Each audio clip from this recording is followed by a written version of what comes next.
ఏపీలో సంచలనం సృష్టిస్తోన్న లిక్కర్ స్కామ్లో కీలక విషయాలు వెలుగులోకి వస్తున్నాయి. ఈ స్కామ్ ద్వారా సేకరించిన డబ్బుతో రియల్ ఎస్టేట్ రంగంలో పెట్టుబడులు పెట్టినట్లుగా సిట్ గుర్తించింది.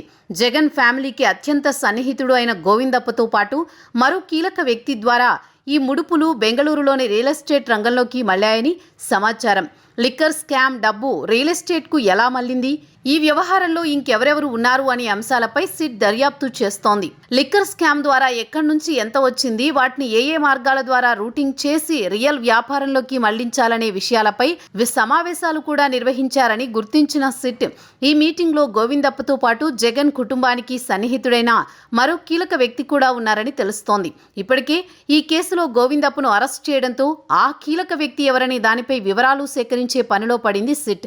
ఆయనకు ఎవరెవరితో లింక్స్ ఉన్నాయి, ఎవరి ఆదేశాల మేరకు సమావేశాలు నిర్వహించారు అనే విషయాలను సిట్ దర్యాప్తులో తేల్చనుంది. మరోవైపు లిక్కర్ స్కామ్ లో వచ్చిన 1000 కోట్ల ముడుపులను రియల్ ఎస్టేట్ రంగంలోకి మళ్లించారనే ఆరోపణల నేపథ్యంలో బెంగళూరులో వాటి విలువ ప్రస్తుతం 3000 కోట్లకు చేరుకుందని అంచనా.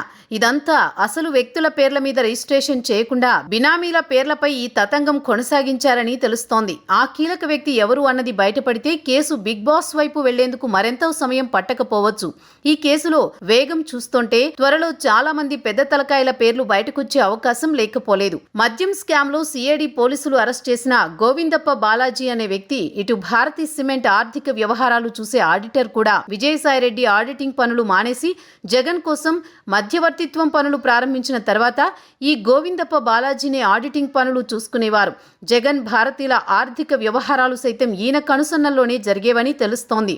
అయితే ఇక్కడే సిట్కు ఓ ఆసక్తికరమైన ట్విస్ట్ కనిపించిందట. మద్యం స్కామ్లో డబ్బులు వేరే కంపెనీల ద్వారా మనీ లాండరింగ్ చేయించి భారతీ సిమెంట్లో ప్రవహించేలా సదరు గోవిందప్ప చేశారని సిఐడి అధికారులు గుర్తించారు. దీంతో ఇప్పుడు గోవిందప్ప పేరు మారుమ్రోగిపోతోంది. గోవిందప్ప పోలీసులకు దొరికితే తమ డొంకంతా కదులుతుందని భావించిన జగన్ భారతీయులు ఆయన్ని అజ్ఞాతంలోకి పంపారు.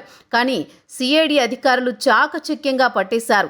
దీంతో వెంటనే సాక్షి మీడియా టోన్ మారిపోయింది. గోవిందప్ప బాలాజీ అరెస్ట్ అక్రమమని వాదిస్తూనే అసలు భారతీ సిమెంట్ జగన్ కుటుంబానిది కాదంటూ కొత్త వాదనని తెర మీదకు తెచ్చేశారు.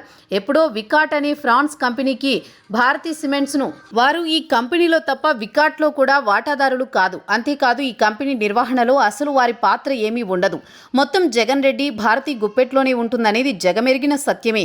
తాము అధికారంలో ఉన్నప్పుడు అమ్మకాల విప్లవం కూడా సృష్టించుకున్నారు. మరి ఇప్పుడు గోవిందప్ప అడ్డంగా దొరికిపోయేసరికి భారతీ సిమెంట్స్కు తమకు సంబంధం లేదని జగన్ రెడ్డి దంపతులు చేతులెత్తేయడం చూస్తుంటే ఎవరికైనా ఆశ్చర్యం వేయక మానదు. ఏపీ లిక్కర్ స్కామ్లో గోవిందప్ప నోరు విప్పితే జరిగే పరిణామాలేంటనే దానిపై వైసీపీలో హాట్ చర్చ జరుగుతోందట. జగన్ తన కోటరీతో దీనిపై మల్లగులాలు పడుతున్నారని సమాచారం. ఇంతకీ ఎవరా తాడేపల్లి ప్యాలెస్కు చెందిన కీలక వ్యక్తి అనే విషయంపైనే సిట్ ఆరా మొదలుపెట్టిందట. మరి సజ్జలకే ఆ భాగ్యం దక్కబోతుందో లేదంటే ఏకంగా జగన్కే ఆ బిగ్ బాస్ టైటిల్ ఇచ్చేస్తారో వేచి చూడాలి. Just wait and see.